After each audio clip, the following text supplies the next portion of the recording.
Big boss season 7 live അപ്ഡേഷനിലേക്ക് എല്ലാവർക്കും സ്വാഗതം. രാവിലത്തെ മോർണിംഗ് ടാസ്ക് കഴിഞ്ഞിരിക്കുകയാണ്. മോർണിംഗ് ടാസ്ക് ഇതായിരുന്നു: ജനങ്ങളുടെ മനസ്സിൽ ഇടം നേടിയ ആളും ജനങ്ങളുടെ മനസ്സിൽ ഇടം നേടാത്ത ആളും ഇതിൻ്റെ അകത്ത് ആരാണ് എന്നുള്ളൊരു ചോദ്യമായിരുന്നു ബിഗ് ബോസ് ചോദിച്ചത്. അതനുസരിച്ച് ഓരോ മത്സരാർത്ഥികളും വന്ന് അവരവരുടെ കാര്യങ്ങൾ പറഞ്ഞു. മറ്റുള്ള മത്സരാർത്ഥികളെക്കുറിച്ച് അവരുടെ ഒപ്പീനിയനുകൾ പറഞ്ഞു. ആദ്യം വന്നത് ഷാനവാസാണ്. ഷാനവാസ് വന്ന് അനീഷിൻ്റെ പേരാണ് പറഞ്ഞത്, ഇടം നേടി എന്നുള്ള കാര്യം. അത് നെഗറ്റീവായും പോസിറ്റീവായും ഉണ്ടെന്നൊക്കെയാണ് പുള്ളി പറയുന്നത്. അതായത് സുപ്രഭാതം എന്ന് പറയുന്നത് ആൾക്കാർ മറക്കാൻ സാധ്യത കുറവാണ് എന്ന രീതിയിലൊക്കെ പുള്ളി പറയുന്നുണ്ട്. അത് കഴിഞ്ഞ് ഇടം നേടാത്ത ആൾ ലക്ഷ്മിയാണെന്നാണ് പറയുന്നത്. കാരണം ലക്ഷ്മി അവിടെ ഉണ്ടാക്കിയ കോൺട്രവേഴ്സികളൊക്കെ പ്രേക്ഷകർ ഇഷ്ടപ്പെടുന്നില്ല, അതുകൊണ്ട് മനസ്സിലിടം പിടിക്കത്തില്ല എന്ന രീതിയിൽ പറയുന്നുണ്ട്.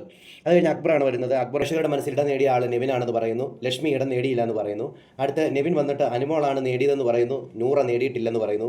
അടുത്തത് അനീഷ് വന്ന് പറഞ്ഞത് ആദിലെയും നൂറയുടെയും കാര്യമാണ്. രണ്ടുപേരെ ചേർത്ത് വെച്ചുകൊണ്ടാണ് അനീഷ് പറഞ്ഞത്. ഒരു പ്രേക്ഷകരുടെ മനസ്സിൽ ഇടം നേടിയിട്ടുണ്ടാകും. കാരണം ഒരു ലെസ്ബിയൻ കപ്പിളായിട്ടുകൊണ്ട് ഇവിടെ വന്ന് അവർ ഓട്ടോമാറ്റിക്കലി അവർ പ്രേക്ഷകരുടെ ഇടയിൽ അവർ ഇടം നേടാനുള്ള എല്ലാ സാധ്യതയും കാണുന്നുണ്ട് എന്ന രീതിയിൽ അവരെക്കുറിച്ച് കൃത്യമായിട്ടുള്ള വിവരണം അനീഷ് അവിടെ പറഞ്ഞു. ഇടം നേടാത്ത ആൾ ബിന്നിയാണെന്ന് പറഞ്ഞു. ലക്ഷ്മി വന്നിട്ട് പറഞ്ഞത് നെവിനാണ് ഇടം നേടിയതെന്നും നൂറ ഇടം നേടിയിട്ടില്ലെന്നും പറയുന്നു. ആദില വന്നിട്ട് അനുമോൾ ഇടം നേടിയെന്നും ലക്ഷ്മി ഇടം നേടിയിട്ടില്ല എന്നും പറയുന്നു. നൂറ വന്നിട്ട് സാബുമാൻ ഇടം നേടിയെന്നും ലക്ഷ്മി ഇടം നേടിയിട്ടില്ല എന്നും പറഞ്ഞു. ബിന്നി വന്ന് നെവിൻ ഇടം നേടിയിട്ടുണ്ടെന്നും ആദില ഇടം നേടിയിട്ടില്ല എന്നും പറഞ്ഞു. ആര്യൻ വന്ന് നെവിൻ ഇടം നേടിയിട്ടുണ്ടെന്നും സാബുമാൻ ഇടം നേടിയിട്ടില്ല എന്നും പറഞ്ഞു.